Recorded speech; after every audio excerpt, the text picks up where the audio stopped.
kemana ini teman ngopi.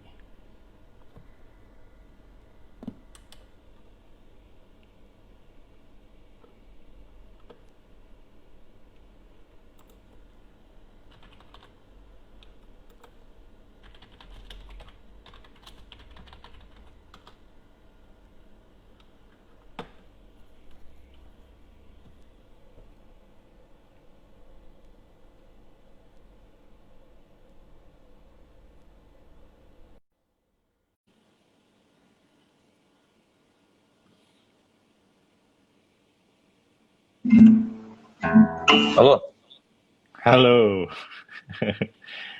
Ngagitar, ngagitar. ngagitar euy. Udah lama nggak gitar. Tapi kemarin ini Kirain juga udah lupa. ngagitar cuman tang ting tong terus langsung udah aja. Lagi pikir-pikir saya apa ya ngegitar seru Ini juga kali ya. gimana nih? Kenapa?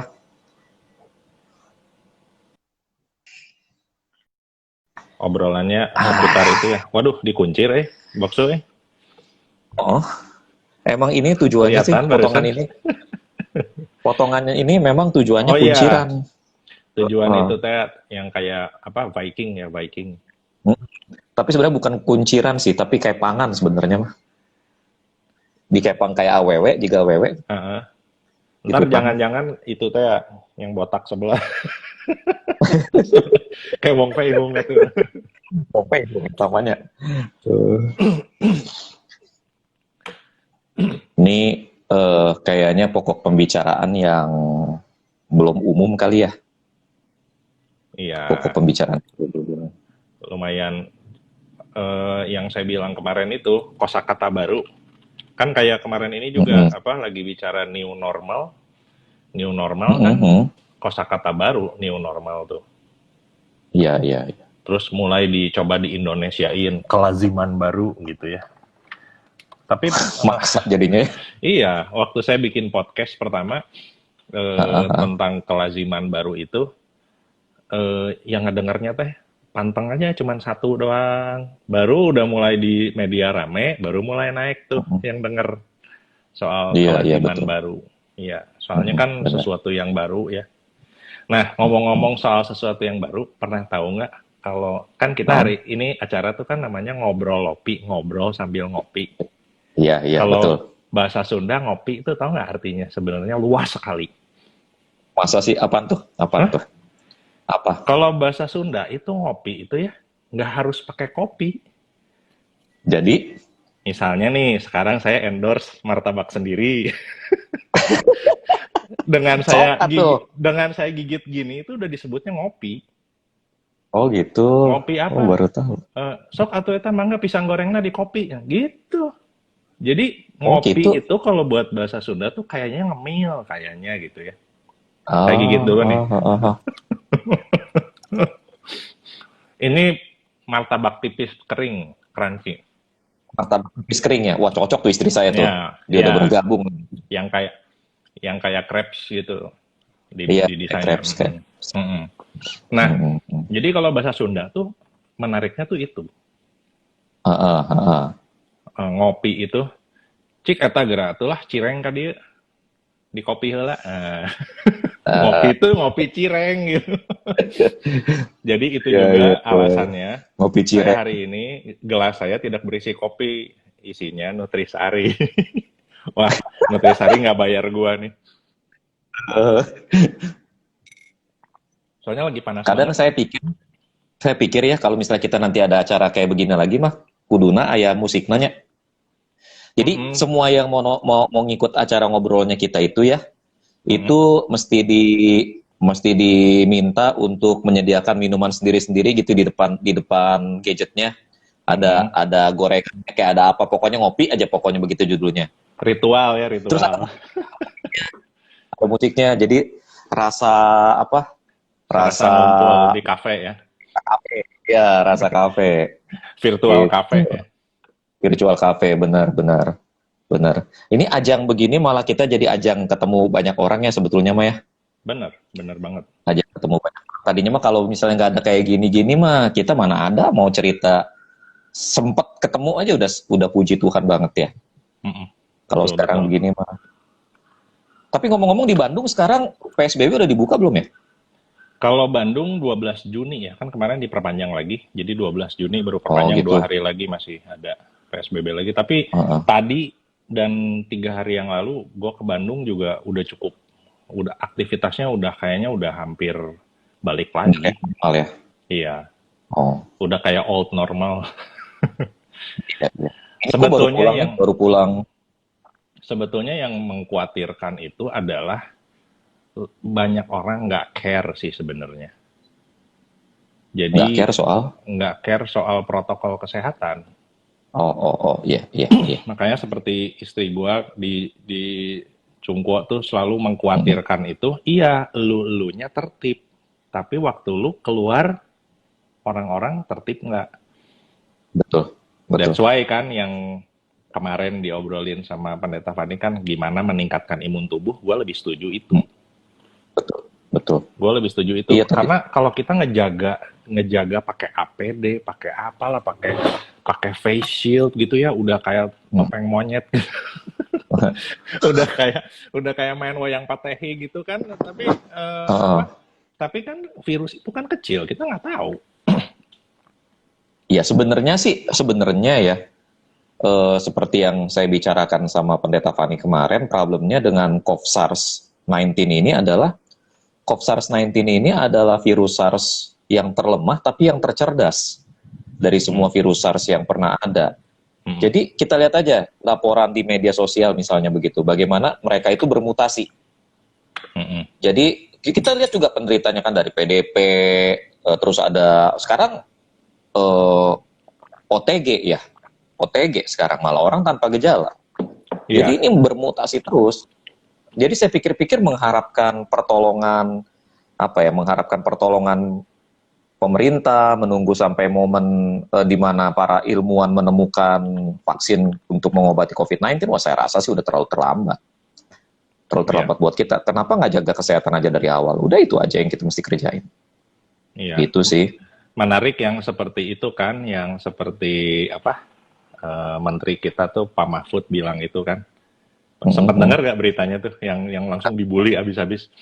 Ya katanya COVID-19 itu is like your wife. Dia pernah sempat baca nggak? Nggak. Coba tolong. COVID-19 itu katanya seperti istri. Lu mencoba kontrol, lu mencoba mengatur dia supaya sesuai keinginan lu, tapi lu nggak bisa dan akhirnya lu belajar hidup sama dia. Oh, iya. Itu gila juga. Maksudnya analoginya kok bisa kepikir sampai ke sana. Iya. Sebenarnya waktu Pak Jokowi juga melontarkan masalah bersahabat dengan COVID-19 kan banyak yang bully juga sebetulnya. Iya. Tapi saya pikir ya ini kebiasaan kita nih media sosial ini jeleknya di situ. Media sosial itu ya seperti kita akan bahas mengenai apa hyper. Iya. Ya justru itu yang kaitannya ke topik kita hari ini sih, hyper reality. Betul hyper reality. Nah saya pikirin media sosial ini apa ya? Gimana ya kita ngomongnya? Saya takut juga keluar kalimat yang kurang pantas ya. Tapi menurut saya banyak pengguna media sosial itu sebetulnya nggak semua, tapi ada orang-orang yang mengembangkan sikap pengecut ya melalui media sosial. Kenapa saya bilang begitu? Karena di media sosial itu kita bisa membuli orang tanpa ketahuan jati diri aslinya. Kita bisa ngomong apa aja semau kita tanpa harus takut bertanggung jawab begitu. Jadi ngomong apa aja. Kadang-kadang saya kalau baca komentar orang ya, maksudnya ada tokoh agama atau ada tokoh politik atau ada tokoh sosial yang ngomong sesuatu, waktu saya baca begitu, lalu kemudian nanti nggak lama saya baca komentar netizen di bawah, aduh saya pikir nih kok kadang-kadang main maki aja, main kritik gitu, tetapi nggak ketemu esensinya begitu. Kayak Pak Jokowi ngomong mengenai masalah bersahabat dengan COVID-19, kritikannya macam-macam. Padahal coba yuk dipikir baik-baik. Ini kalimat ini kenapa muncul? Lalu kemudian kondisi bersahabat dengan COVID-19 itu sebetulnya maksudnya apa? Apakah ini adalah kondisi yang apakah disadari gak kalau statement ini keluar sebagai sebuah bentuk ungkapan yang menunjukkan bahwa sebetulnya we don't have any other option begitu, kecuali memang untuk coba get along dengan COVID-19, memang hidup bersama-sama dengan COVID-19 mau nggak mau, Iya. gitu, karena memang nggak ada obat, mau ngomong apa, disuruh PSBB nggak mau, Iya. ya kan, Disuruh tertib pada nggak nggak mau. mau di rumah, disuruh Iya. tertib nggak mau, ya kan, di Duit nggak giliran punya. disuruh bertapa, Duit nggak duit punya. nggak punya, ya kan, keluar maunya keluar mulu, pas begitu disuruh bersahabat dengan COVID-19 marah-marah, Iya. gitu. Ya jangan salahin orang yang ngomong karena konsekuensi logis ketidaktaatan kita, kan gitu. Betul, betul. Iya, ini saya menariknya tuh gini kan, beberapa kira-kira 1 minggu terakhir lah saya dapat beberapa artikel. Saya juga udah sempat forward kan. Ada artikel yang ngomong soal new normal itu matinya hyper reality, karena katanya kita beli kopi di Starbucks, aduh jadi nyebut merek. Ya tapi lah nggak apa-apa lah, itu mereknya internasional. Iya. Beli Iya. kopi harga satu cangkir bisa sampai 45.000, 50.000. Sebetulnya kopinya tuh harganya 7.000. Yang selebihnya itu yang hyper reality-nya itu. Nah, sementara sekarang semua hal yang bisa kita pamerin tuh hilang. Yang disebut hyper reality itu yang mungkin kita hilang jati diri, jadi kerjaannya mamer-mamerin. Sekarang tuh hilang, mau pamer ke siapa gitu. Itu yang menarik sih kalau menurut saya. Sekarang kan seolah-olah kita balik lagi mikirin kebutuhan primer seperti yang kita bahas di 2 pertemuan sebelumnya kan. Kan Ko Jim juga bilang, yang penting lu nyiapin makanan buat keluarga, that's enough. Itu dulu pokoknya dulu, itu dulu. Iya, betul. Itu yang menariknya. Tapi sebenarnya seberapa, ya menurut pengamatan pengamatan Ko Jim aja, kita sebetulnya udah seberapa parah sih itu si hyper reality itu? Kalau saya ngeliat sih sebetulnya dibilang mati, new normal adalah matinya hyper reality, bisa iya bisa enggak sih, bro. Bisa iya bisa enggak. Kenapa? Karena begini, kalau kita baca artikel yang banyak disebarkan di media sosial begitu mengenai hyper reality, si penulis itu kemudian kan mengambil beberapa contoh, misalnya kehidupan bermedia sosial begitu ya. Kehidupan bermedia sosial, bagaimana seseorang bisa mengecam, menghina, mengkritisi, membuli di media sosial tanpa harus takut konsekuensi logisnya. Lalu kemudian ya banyak tindakan-tindakan tidak pantas yang dilakukan di dalam dan melalui media sosial, misalnya contoh seperti itu. Tapi intinya yang dia mau ngomong sebetulnya adalah bagaimana seseorang itu bisa berubah di dunia digital, bisa sama sekali berbeda antara dia dengan kehidupan sehari-harinya. Artinya begini, dia sehari-harinya manis, tapi pas begitu masuk ke dunia media sosial, ke dunia gadget begitu, dia tiba-tiba jadi orang yang sangat-sangat judes misalnya begitu. Jadi ada semacam apa ya, kepribadian ganda antara kehidupan sehari-hari, kehidupan yang ininya begitu. Nah menurut saya, dilihat dari sisi itunya, sebetulnya new normal mungkin malah memperparah ya. Begitu. Iya. Malah memperparah ya. Kenapa? Karena si jati diri kita yang lebih banyak keluar, malah yang digital itu jadinya ya. Betul. Dan kan kita memang akhirnya nggak berinteraksi dengan siapa-siapa kecuali dengan dunia digital, berinteraksi di dalam dunia digital itu. Kita bisa browsing apa aja, kita bisa baca apa aja, kita bisa nonton apa aja, kita bisa melakukan apa aja di dunia digital itu, begitu. Nah, jadi di satu sisi memang kehadiran new normal mengakibatkan sesuatu pada hyper reality, tetapi di sisi yang lain mungkin malah menambah men-trigger ya, kisruh. Iya, menambah kisruh masalah begitu sebetulnya. Nah, buat saya sih sebetulnya gimana? Enggak, ini yang saya khawatirin dari kalau kemarin ini kan sempat ikut seminar ya, yang saya khawatirin di generasi sekarang. Gimana? Generasi kan kita termasuknya Gen X ya. Kalau dibagi-bagi kalau kita tuh Gen X kan, ya kita Kita generation X kan sebenarnya. Kan di atas X, kita, orang wah. tua kita tuh disebutnya baby boomer. Kalau kita Iya, generasi kita X, kita X, X, kita X, terus betul, kan ada betul, Y, kita X. ada Z kan, yang sekarang yang anak-anak Ya, kita, 30-an sekarang. anak-anak kita sekarang kan berarti Z kan. Mm-mm, mm-mm. Nah, waktu itu pernah ada Pernah ada Alpha seminar. sekarang. Oh ya, yang Alpha tuh yang sekarang bayi kali, yang sekarang Usia. balita. Enggak, yang Joshua sekarang 7 tahun itu masuk kategorinya Alpha dia. Oh, yang sekarang 7 tahun udah masuknya Alpha ya? Udah masuk Alpha. Nggak, yang khawatirnya tuh yang generation Z. Yang generation, sebetulnya nggak, masing-masing zaman kan memang punya hambatan-hambatan. Tapi si Z ini, itu punya kelemahan terhadap komunikasi verbal. Karena dia udah terlahir dengan texting dan segala macam. Sekarang kan kayak PSBB, anak-anak gua mungkin bilang boring, tapi pekerjaannya juga banyak berinteraksinya sama orang-orang dengan cara texting gitu. Ya. Nah, ini sebetulnya ini buat saya yang menjadi masalah dengan hyper reality. Hyper reality sebetulnya saya juga kurang setuju dengan istilah hyper reality ya. Kenapa saya kurang setuju? Karena maksudnya khususnya di dunia bukan di dunia digital saya mendapati sebetulnya mungkin istilah hyper reality ini juga kurang tepat. Karena hyper reality means there is reality and we go beyond it gitu loh. Jadi ada sesuatu yang above. Ya kan? Tetapi sebetulnya realitas anak zaman sekarang mungkin bukannya hyper reality, tetapi malah sebetulnya mungkin no reality at all. Kenapa kok anak-anak generasi Z dan generasi Alpha gampang banget boring padahal nggak ngapa-ngapain. Iya. Betul nggak? Betul. Karena saya perhatikan dunia mereka adalah dunia digital yang sekali swift berubah. Iya, betul banget. Kalau ya kita kan ngerasain kan, waktu misalnya tiba-tiba ada PLN mati, terus mati lampu, buat kita biasa aja, karena kita ngerasain lagi listrik nggak ada.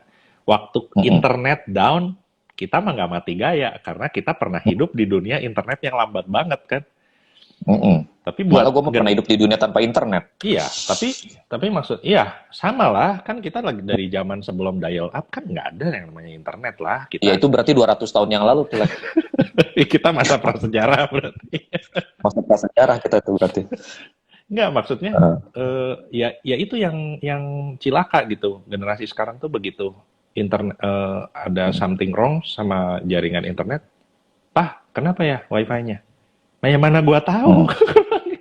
Iya. Ya itu yang tadi, lanjutin yang tadi, bahayanya tuh di situ gitu. Generasi sekarang, begitu mereka internet down, listrik nggak ada, tuh bisa mati gaya, bener. Kayaknya nggak ada sesuatu lagi yang mau dilakukan gitu. Boring tadi itu. Nah terus kalau Ko Jim gimana ngeiniinnya? Kalau yang bilang dia boring gitu, Joshua bilang boring. Biarinin aja. Saya sebenarnya gini, saya ngelihat bahwa sebetulnya apa yang terjadi dengan generasi saat ini adalah konsekuensi logis atau efek domino dari generasi sebelumnya. Saya kebetulan sempat pernah membawakan seminar mengenai generasi baby boomer, generasi X, generasi Z, generasi Y, generasi Alpha, ya, generasi Y, generasi Z, generasi Alpha. Saya membahas mengenai perbedaan-perbedaannya. Kalau saya perhatikan ya sebetulnya, kenapa we behave like this, kenapa kita berpikir seperti ini, kenapa kita bertindak seperti ini adalah efek domino atau konsekuensi logis dari generasi sebelumnya. Ya, jadi generasi sebelumnya adalah generasi pekerja keras, begitu ya, karena mereka hidup di zaman ngantri beras, mereka hidup di zaman ngantri minyak, begitu ada perang. Mereka masih baru aja berlalu dari perang, begitu, generasi yang baru aja lewat dari perang. Iya.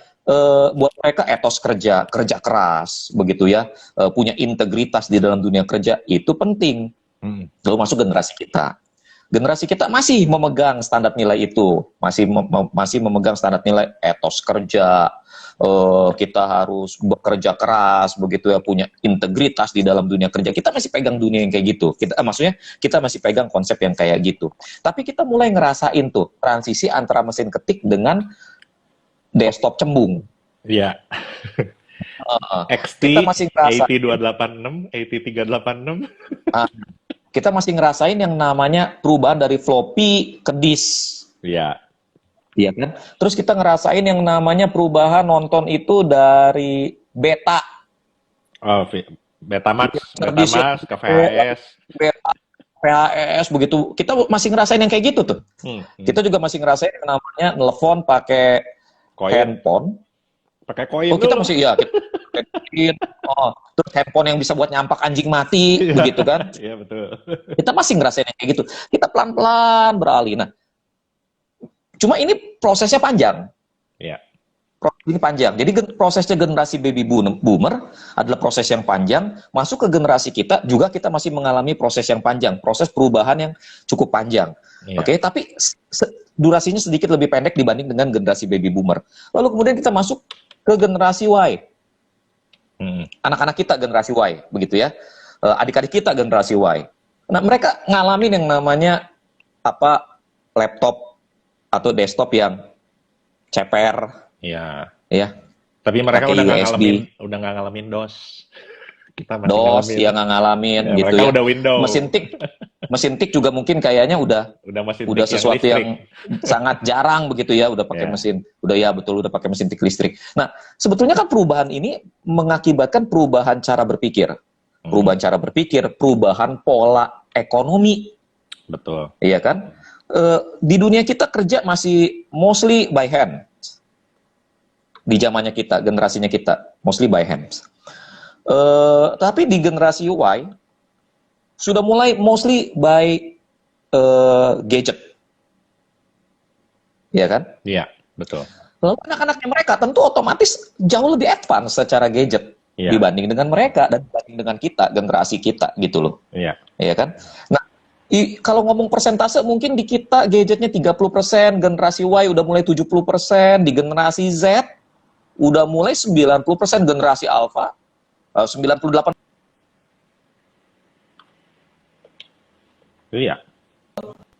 Sebetulnya di satu sisi kita mendidik anak kita ke arah sana. Kita mendidik anak-anak kita yang generasi, adik-adik kita yang generasi Y ke arah sana. Nah, sementara yang generasi Y mendidik generasi Z, ya juga ke arah sana begitu. Jadi kalau misalnya kita ngelihat anak-anak generasi Z seperti sekarang, kita nggak bisa 100% menyalahkan mereka. Mungkin ini adalah konsekuensi logis dari apa yang sudah kita ajarkan atau kita teladankan kepada mereka sih sebetulnya. Betul. Gitu loh. Betul. Jadi saya pikir, gimana? Iya, jadi saya pikir gimana tadi? Terusin dulu. Nah, ya saya pikir tanggung jawab kita sih, kita yang harus memikirkan gimana begitu.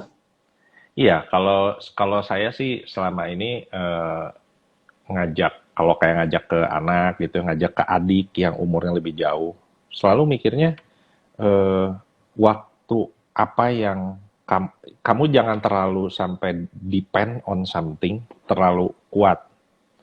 Misalnya kayak sekarang kan, kalau anak-anak sekarang kan cita-citanya mau jadi YouTuber tuh. YouTuber tuh tergantungnya sama apa?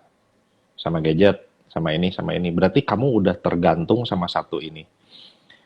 Begitu itu semua diambil dari kamu, terus kamu bisa apa? Atau anggaplah semua tools kamu ada, tapi ada satu yang paling fatal hilang, internet down.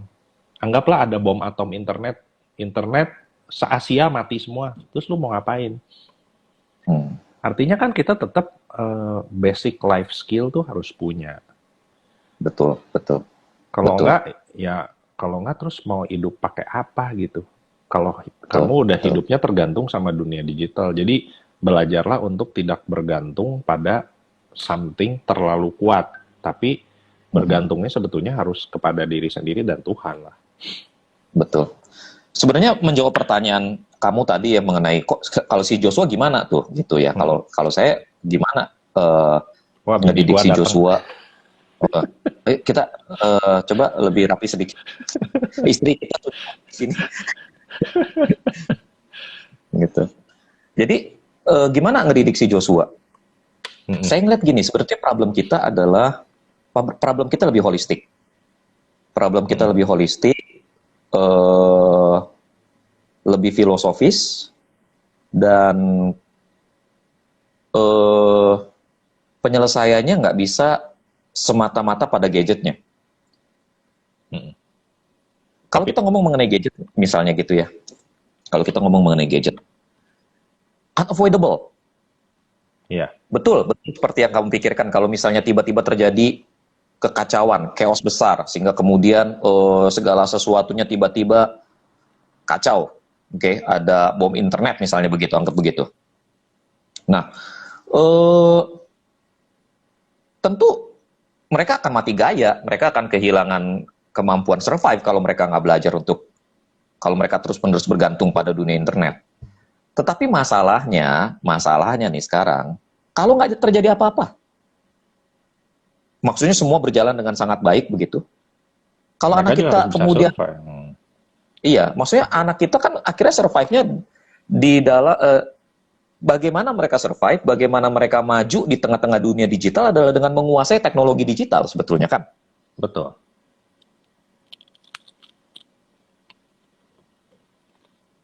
Ingin anak-anak kita memenuhi standar kompetensi untuk bisa bertahan hidup, tetapi di sisi yang lain kita ngerti bahwa ada problem kalau anak-anak kita terlalu bergantung pada hal-hal digital seperti ini.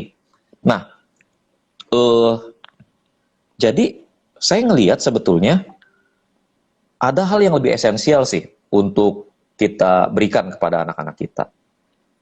Nah, saya ngelihat gini, orang-orang yang disebut generasi sekarang yang disebut generasi yang hyper reality sebetulnya adalah generasi, menurut saya generasi yang sometimes not in touch with reality. Gitu. Contoh misalnya, waktu orang main game online, game yang fighting, pukul sana pukul sini, dang gitu ya.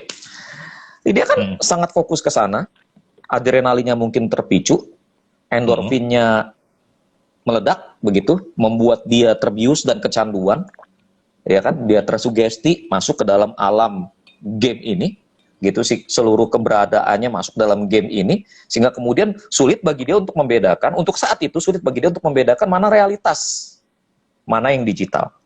Oke. Nah, pada waktu dia main begitu, pertanyaannya realitasnya adalah gini nih. Permasalahannya adalah realitasnya gini. Kalau lu fight betulan di jalan, lalu kemudian lu kepukul, keluar darah, darahnya itu real. Itu darah lu. Dan kalau lu ketusuk, zok, didodet, cacak, jantung dikorek keluar, itu nyawa nggak ada 3. Kalau game online nyawa 3, mati satu muncul lagi. Ya. Gitu kan? Mati pakai perban aja sedikit gitu. Langsung sembuh lagi gitu. Iya, terus kalau nggak jalan tuh tiba-tiba ada obat berubah lagi. Aduh, dalam kehidupan nyata nggak begitu, gitu loh. Tapi masalahnya ketika main game begitu, otak kita kemudian berpikir, oh iya, kita sulit di sini, jadi sulit membedakan mana realitas, mana yang enggak. Lalu kemudian terjadi kebingungan ketika kita terjun ke tengah masyarakat. Kita berhadapan dengan realitas kehidupan yang sebetulnya, ada kebingungan di sini jadinya. Gitu loh. Ada kebingungan nih. Gimana gitu kita menghadapi realitas itu? Nah, jadi yang saya lakukan adalah, saya berusaha untuk mengajak anak-anak saya untuk bersentuhan dengan realitas yang sesungguhnya. Gitu. Saya mengajak mereka untuk bersentuhan dengan realitas. Gimana caranya? Dengan memperbanyak kegiatan-kegiatan yang melibatkan fisik mereka. Gitu. Saya ajak mereka latihan karate, saya ajak mereka bercocok tanam, begitu ya. Saya bahas apapun yang mereka mainin di dunia internet, saya bahas begitu. Saya nggak larang, karena saya tahu itu dunia mereka, saya nggak larang. Tapi masalahnya saya akan ajak mereka ngobrol, saya akan ajak mereka ngelihat bahwa sebetulnya mungkin nggak begitu gitu loh. Nah, Jadi saya berusaha untuk menolong mereka tuh get in touch with more realities, dengan lebih banyak kenyataan-kenyataan hidup. Dan saya lihat secara filosofis ini adalah konsekuensi logis juga, konsekuensi logis generasi posmo. Saya ngelihatnya begitu. Ya. Iya, posmo menariknya di arsitektur juga ada postmodernism. Iya, iya. Wah, kalau saya lihat postmodernism di dalam dunia arsitektur lebih banyak ditandai dengan penggabungan dua unsur yang berbeda. Ya, jadi Betul ya? ya yang sering dijadiin contoh tuh kalau kita di postmodern arsitektur tuh itu biasanya gereja malah yang suka dijadiin contoh. Di luarnya gotik, dalamnya mah ruko. Iya, iya. Atau dalamnya ruko, luarnya ruko, dalamnya Bizantium. Bizantium. Iya, betul. Betul. Tapi itu sebetulnya dinavasi oleh filosofi posmo. Iya. Posmo berusaha untuk menggabungkan dua komponen yang totally different, menjadikannya sebagai satu kesatuan. Buat saya itu seni, it's okay lah. Iya. Tapi yang lebih berbahaya adalah pemahaman postmodernism tentang hal-hal yang bersifat supranatural dan metanarasi. Jadi generasi posmo ini ngomongnya tidak ada kebenaran mutlak. Ya, selalu kebenaran tuh relatif ya. Tergantung kebenaran siapa yang relatif. Iya, ya. Betul. Tergantung siapa yang ngomong. Nah, sekarang permasalahannya, kalau si A ngomong A dan si B ngomong B, yang sebetulnya keduanya memang mungkin bertentangan satu dengan yang lain, kalau generasi kita kan memaksa diri untuk kemudian mengkaji keduanya, untuk menemukan mana yang benar. Karena kalau satu benar, nggak mungkin yang satu lagi benar juga. Kalau dunia kita kan begitu. Yang satu benar, yang lain nggak mungkin benar. Gua benar, lu mesti salah. Lu salah, lu benar, gua mesti salah. Kan begitu. Kalau sekarang jadi, beda lagi. Lu benar karena base-nya lu begini. Lu benar karena base-nya lu ini. Betul. Nah, jadi akhirnya kebenaran subjektif, tergantung subjek yang ngomong, dan karena kebenaran tergantung subjek-subjek yang berbeda, kebenaran jadi sangat relatif. Iya, betul. Nah, Bentar ya. Iya. Sebentar. Iya. Iya, jadi menariknya seperti itu sih, kita namanya yang mau dibahas hari ini tuh soal hyper reality. Mungkin ada yang udah sempat dengar atau baca tentang hyper reality dan mau komen, silakan ya, komen di bawah ya. Karena hari ini kita mau bicaranya ke arah sana. Hyper reality dibilang oleh beberapa artikel itu mati, tetapi di sisi lain kalau dia mati, terus gimana? Hyper reality mati, dan justru kalau sekarang tuh tantangan. Nggak apa-apa. Minta maaf, teman. Nyantai. Ini tadi yang datang itu dari perusahaan asuransi. Jadi memberikan kepada saya pembaharuan asuransi. Saya terus berusaha untuk update asuransi saya karena situasi saat ini nggak ada jaminan buat kesehatan sih, sebetulnya itu problemnya. Kita udah berusaha untuk jaga kesehatan, tapi nggak ada jaminan kita nggak akan tertular COVID-19. Nah, saya ingin memastikan bahwa kalau saya kenapa-napa, keluarga saya nggak keteteran, dan saya nggak harus menghabiskan aset. Karena asetnya udah tinggal segitu-segitunya, kalau tiba-tiba kena COVID terus kemudian harus bayar biaya berobat lagi, aduh. Iya. Nggak deh. Tadi sampai mana, bro? Silakan terusin.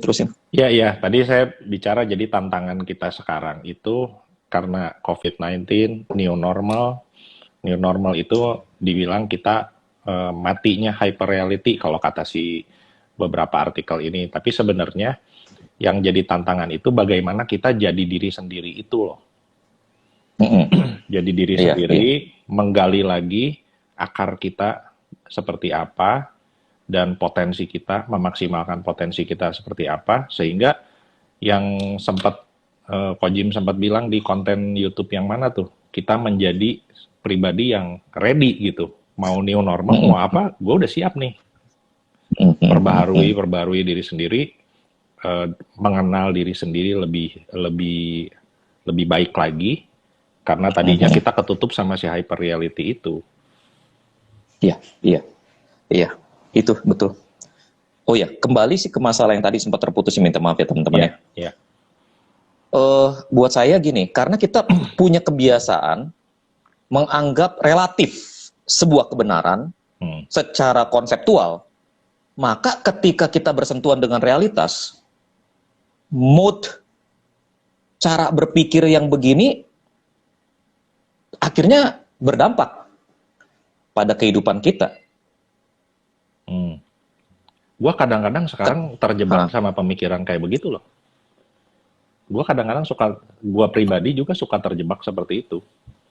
Karena waktu orang ngomong gini, gua tuh terbiasa, oh iya, dia benar juga sih dia ngomong ini, tapi itu karena dia berpijak di dasar itu. Jadi gue mah selalu gue mencoba cari beyond, tapi dalam rangka tidak ngejudge soal benar salah. Tapi kalau kebenaran yang absolut ya nggak boleh dilawan, bos. Iya, ya saya juga sebenarnya begini, kita sebetulnya hidup di tengah masyarakat pluralis yang mengharuskan kita untuk saling menghormati perbedaan. Tetapi memang kalau buat saya, inklusivisme tidak berarti matinya realitas, tidak berarti kebenaran menjadi relatif. Buat saya inklusivisme lebih berarti bahwa saya memegang kebenaran saya dengan teguh, saya menghormati hak Anda untuk memegang kebenaran Anda dengan teguh. Tetapi antara saya dengan Anda nggak mungkin. Makanya keluar jargon yang pernah Ko Jim pernah kasih tahu ke saya. Ya udahlah, kita teman lah, kita sepakat aja yuk, kita sepakat untuk tidak sepakat. Iya, betul. Mantap banget. Betul. Itu yang memang yang saya hidupi begitu. Maksudnya gini, lu udah tahu, gue keyakinannya begini, gue juga tahu lu keyakinannya begitu. Kita nggak ada kepentingannya ngobrol ya, nggak ngobrolin. Tapi pas begitu kita terpaksa harus ngobrol mengenai keyakinan kita masing-masing, yuk kita ngobrol yuk, gitu loh. Seberapa jauh? Apakah kita bicara di dalam terminologi yang sama? Apakah kita menggunakan cara berpikir atau metodologi berpikir yang sama?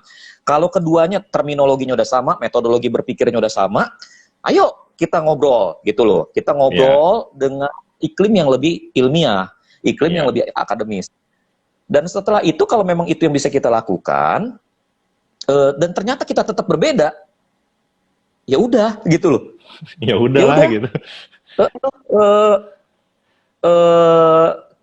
Berbeda bukan berarti kita jadi musuh kan gitu.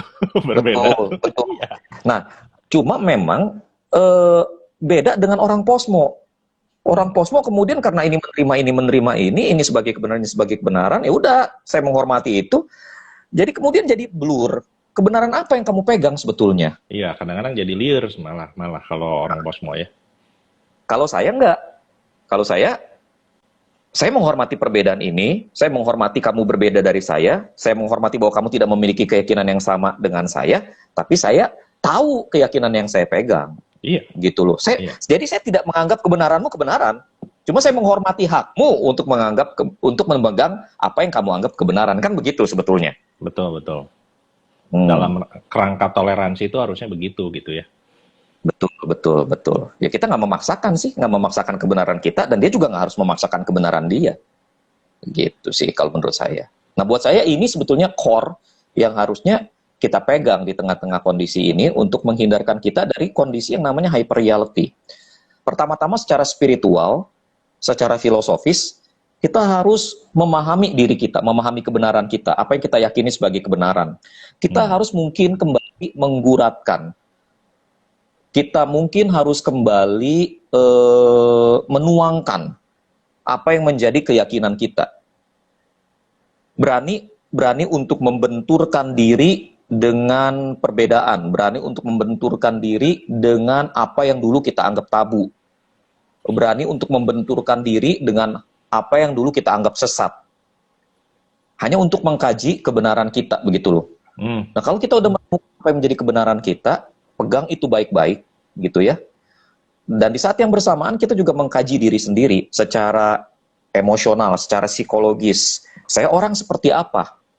Gitu. Lalu kemudian kita melihat apakah kita mengembangkan diri kita secara maksimal di dalam segala aspeknya? Apakah kita menjadi diri kita yang seharusnya menjadi?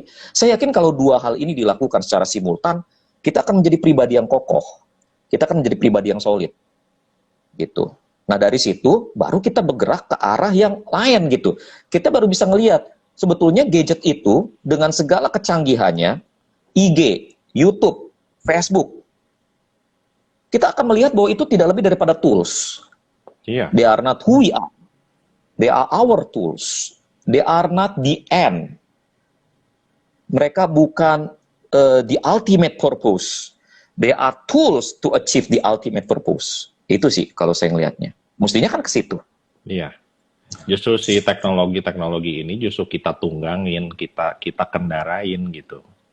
Betul, betul. Untuk ngedrive kita menuju tujuan kita, menuju purpose kita gitu ya. Ini ngomong-ngomong ya, dari tadi yang diomongin sama Ko Jim teh ya, cocok banget sama tulisan di kaos gua. Padahal nggak janjian. Nih kaos tulisannya apa tulisannya? Be brave to make a change. Jadi harus berani dulu. Betul, betul, betul. Saya selalu ingat apa yang koko saya katakan ya. Koko saya almarhum. Ya. Dia ngomong begini. Terus koko saya almarhum sih terkenal sih. Udah lama dia meninggal, usia 32 dia meninggal. Jadi masih sangat muda. Lagi dia berada di puncak karirnya, dia meninggal dunia gitu karena masalah dengan otaknya gitu ya. Koko Bruce Lee.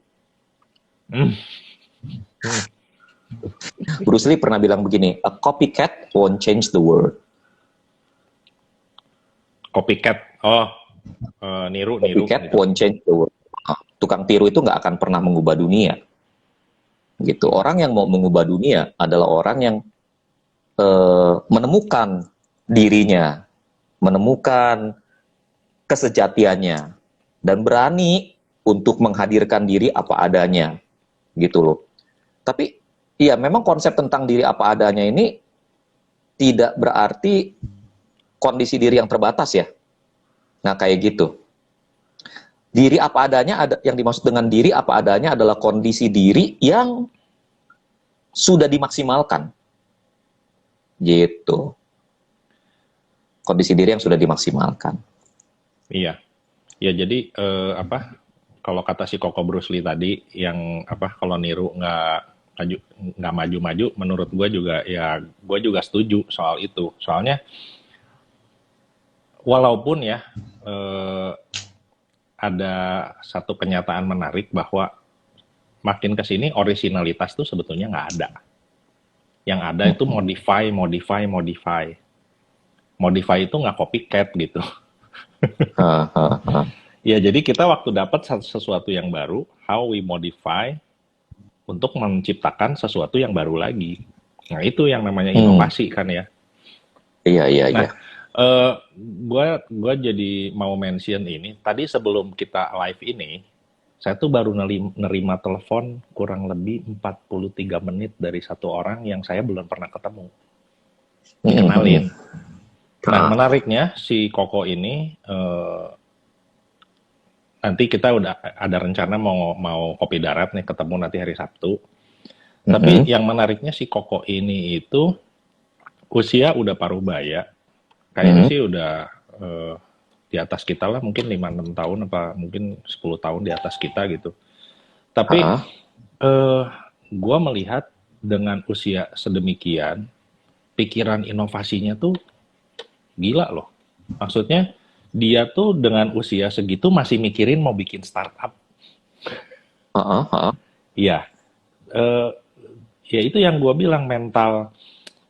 Kadang-kadang mental generasi per generasi itu punya keunggulan-keunggulan tersendiri yang tadi dibilang. Itu kan generasinya berarti kira-kira di atas kita, tapi nggak baby boomer banget lah. Kalau baby boomer kan yang sekarang mungkin udah umur-umur di atas 65 tahun ya. Tapi itu generasinya di atas kitanya tuh nggak terlalu jauh. Dan menurut gua dengan kondisi ekonomi dia yang udah cukup baik, udah cukup mapan tuh, mungkin udah ada di comfort zone gitu. Tapi dia memaksa diri dia men-challenge diri dia terus untuk adaptasi dengan zaman yang terus berubah. Dia propertinya banyak loh. Tapi dia bilang, ini eh, Lex, tahu nggak katanya? Saya tuh lagi berpikir properti akan mati nih sebentar lagi. Hah? Hmm. Kenapa? Kenapa kok berpikir gitu? Iya, begini. Terus dia cerita dia banyak. Oh, kalau pemikirannya gitu sih ya saya setuju juga. Kamu Lex, kalau sekarang dikasih duit, kamu mau invest ke teknologi atau invest ke properti? Saya sih mantep-mantep Hmm. aja bilang ya. Kalau saya sih teknologi lah. Iya itu katanya. Sekarang saya properti banyak mau dijual, dipindahin ke teknologi juga susah kata dia bilang gitu. Iya, iya, iya, iya. Tapi menariknya adalah dengan kondisi ekonomi yang udah mapan, tapi dia ngerasa sekarang dia mandek dan dia masih punya apa ya, haus, masih punya rasa pengen maju gitu ya. Itu yang inspiring gitu. Walaupun usia udah nggak muda. Padahal kan Mm-mm. kalau usia udah segitu kan, gua pikir ya udah aja tinggal cari orang muda, gue invest di lu, gue invest di Mm-mm. lu, gue invest di lu, udah selesai gitu. Menurut gua udah Iya, umur iya. segitu sih udahlah gitu. Tapi ini dia Hmm. masih pengen membuat sesuatu yang baru buat orang banyak. Hmm. Iya, Sama iya. seperti yang pertemuan kita sebelum ini kan, Mm-mm. apa passion itu baru bener apa sih passion itu yang bikin kreatif tuh apa kemarin cara ngeramu kalimatnya apa ya? Kalau cuman sekedar efek dopamin itu bukan Oh, passion, ingat kan? iya. Kalau bukan sekedar efek, kalau cuman sekedar efek lu jadi senang, itu bukan passion. Tapi kalau passion itu Mm-mm. sampai bisa meningkatkan kualitas hidup orang lain. Iya, ada kreativitas dari pihak Ya, kita. ada kreativitasnya. Nah, terus Iya. ini kalau yang di apa di flyer kita disebut shape your own world, be who you are supposed to be. Itu kira-kira apa yang mau disampaikan tuh? Gini, karena kan kalau kita kan bahas mengenai hyper reality ya. Buat saya Ya, obatnya hyper reality adalah jadi berusaha untuk kembali bersentuhan dengan realitas kita. hmm, jadi diri Tuh, sendiri gitu berusaha ya. temukan sebetulnya apa sih yang membuat kita itu terisolir dari dunia nyata. Kenapa sih kita memilih untuk apa berkubang di dalam dunia game online, di dalam film drama Korea itu apa sebetulnya gitu loh. Begini, saya ini bukan tipe orang. Kenapa nyebutnya drama Korea ya? Gue dari tadi pengen nyinggung-nyinggung itu tapi nggak berani karena banyak Gini, fansnya. saya hobi nonton. Hmm. Saya hobi nonton. Hmm. Terus udah gitu saya seneng. eh Cuma saya memang nggak hobi game. Saya nggak hobi game ya. Saya Hmm. nggak suka main game. Nggak tahu kenapa saya juga pokoknya saya nggak suka aja main game. eh saya bisa mengerti ada orang yang hobi main game. Saya bisa mengerti. Tapi kalau udah usia kayak kita, udah punya buntut begitu ya, terus udah kita menghabiskan waktu untuk main game, itu yang saya nggak ngerti. Itu yang saya nggak ngerti. Hobi Belum nonton, mengerti saya hobi mungkin, nonton. belum mengerti. Dan saya nggak mau ngerti. Iya, oke. Eh, Kenapa? Karena, nah ini yang saya mau jelasin. Hmm. Eh, Sekali lagi, saya nggak antipati ya, saya nggak antipati. If it is your, if it is what you love, what you like, if it is what you love, then you can do it. Oke, saya nggak mau mendikte orang mengenai apa yang Harus dia dia suka atau suka dia nggak ya. suka. Oke. Nggak.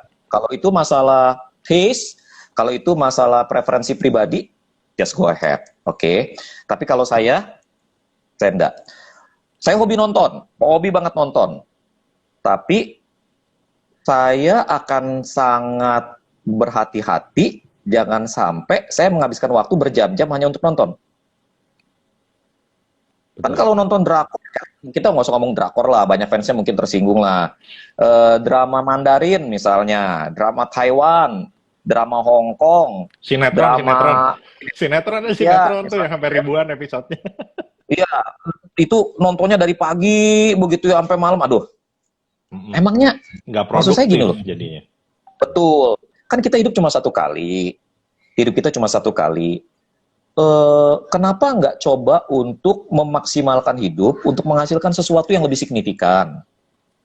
Itu aja sih. Jadi maksud saya gini, saya jadi bertanya-tanya, kenapa orang suka nonton drakor, Kenapa orang suka nonton drama Taiwan, pokok sinetron dari pagi sampai sore? Kenapa orang hobi main game dari pagi sampai sore, dari sore ketemu pagi lagi, anggap begitu? Kenapa kok bisa begitu ya? Emangnya ada apa dengan dunia di luar drakor itu? Ada apa dengan dunia di luar game online itu? Kalau lu lepas itu gadget dari tangan lu, pertanyaannya, lu ngeliat apa? Iya. Paham ya? Iya. Lu ngeliat apa? Apakah lu kecemplung di situ, berkubang di situ, karena lu nggak suka apa yang lu lihat di luar dunia itu? Ya kalau itu jadi bahaya, yang berarti hidup dalam dunia yang lu ciptain itu. Betul. Nah itu sebabnya buat saya accept your reality, terima kenyataan. Begini loh, I don't need anyone to tell me that life is sucks. Oh, Life is sucks. iya. Sometimes death is better than life. Tetapi masalahnya, seburuk apapun hidup itu, sejelek apapun pengalaman yang pernah kita alami ketika kita menjalani kehidupan, tetap ada sesuatu yang baik dalam hidup ini untuk bisa kita nikmati kok. Tetap ada sesuatu yang indah di dalam hidup ini yang bisa kita lihat. Jadi hidup nggak semuanya bagus, tapi hidup juga nggak semuanya jelek. Masalahnya bukan pada hidup. Hidup itu memang begitu. Hidup itu ada yang jelek, ada yang bagus. Gue interupsi Masalahnya sedikit. di diri kita. Ya boleh. Gue interupsi sedikit. Hidup itu memang begitu tuh. Gue jadi inget teman gue pernah bilang, ada peribahasa kan, hidup tidak selamanya mudah. Hidup tak selalu mudah. Nah, dia bilang, halo Joshua. Oh, bilang. Halo. Ada peribahasa bilang hidup tak selalu mudah. Dia bilang itu salah kok. Yang benar itu hidup selalu tak mudah. Ya gue dalam banyak hal gue setuju dengan kekeliruan peribahasa itu. Karena memang hidup nggak pernah gampang kok. Betul. Nah, jadi buat gue sih sebetulnya problemnya sekarang adalah it is not about life. Berani betul. Gak lu? It is about you. Gitu loh. Lu berani nggak untuk ngadapin kenyataan? Lu berani nggak untuk melepas masa lalu? Lu berani nggak untuk menghadapi masa depan? Lu berani nggak terima realitas diri lu sendiri? Lu berani nggak terima kenyataan bahwa lu nggak sempurna? Lu berani nggak terima kenyataan bahwa lu membuat kesalahan masa lalu? Lu berani nggak terima kenyataan bahwa lu mungkin akan membuat kesalahan masa depan? Iya. Iya kan? Jadi itu kenyataan kita yang harus kita terima, dan di saat yang bersamaan kalau ngomong tentang hidup, kenyataan tentang hidup yang harus kita terima adalah hidup itu sebentar. Iya. Itu sebentar. Hidup itu waktu 80 tahun yang akan kita lewati itu sangat sebentar. Waktu itu berlalu begitu aja, sama seperti malam yang kita lewatin, sama seperti bunga yang kita lihat hari ini ada besok layu. Hidup itu cuma sebentar. Masalahnya di dalam hidup yang sebentar itu kita ngapain? Iya. Kalau kita menghabiskan waktu berjam-jam nonton drakor, kalau kita menghabiskan waktu berjam-jam main game, yang pasti kita nggak ngapa-ngapain. Iya. Betul. Makanya saya kalau makan ada kok, kita anak-anak, ngapain kok. Ngapain? Kita bikin si produser yang drakornya kaya, sama bikin produser gamenya kaya. Iya. Betul juga. Iya sih. Saya selalu bilang gitu, bikin orang kaya aja. Tapi sekarang, saya selalu tanya tuh sama anak-anak saya di meja makan. Gitu, tiap kali kita makan malam, saya selalu tanya, okay, what did you do today that make you proud? Apa yang kamu lakukan hari ini yang membuat kamu bangga? Keterampilan baru apa yang kamu tumpuk dalam hidup ini? Apa sih sesuatu yang baru yang kamu kerjakan? Apa sih sesuatu yang baru yang kamu pelajari? Nggak selalu berhasil sih, karena memang sebagai orang tua dengan 2 anak, dan dua-duanya adalah anak generasi Z dan generasi Alpha, saya harus bergumul juga dengan kegilaan mereka main gadget. Tapi saya konsisten tanya itu.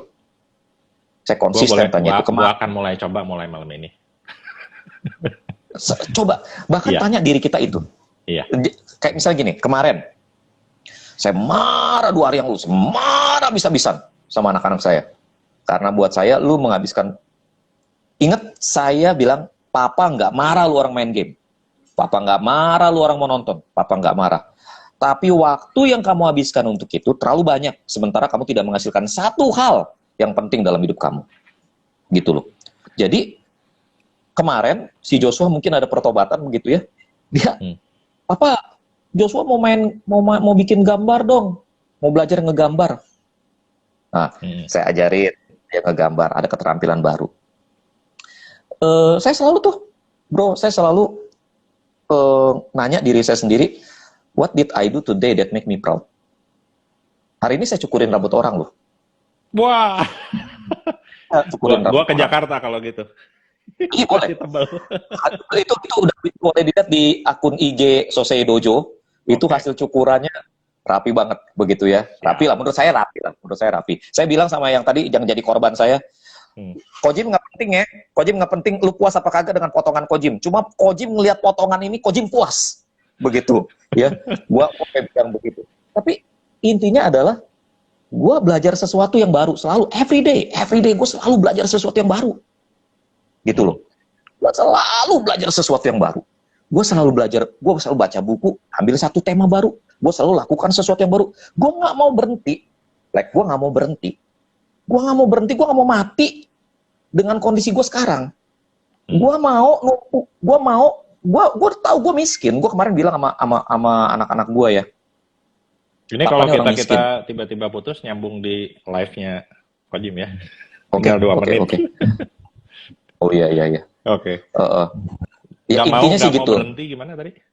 Nggak mau berhenti di sini. Ya, saya orang miskin, saya nggak punya harta, saya orang yang jelek, saya orang yang penampilannya tidak menarik.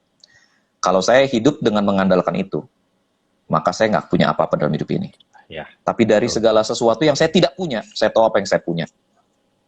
Itu sebabnya saya berkomitmen untuk menumpuk di dalam gudang saya, perbendaharaan saya, pengetahuan baru, keterampilan baru, untuk saya berikan pada orang lain. That is my reality.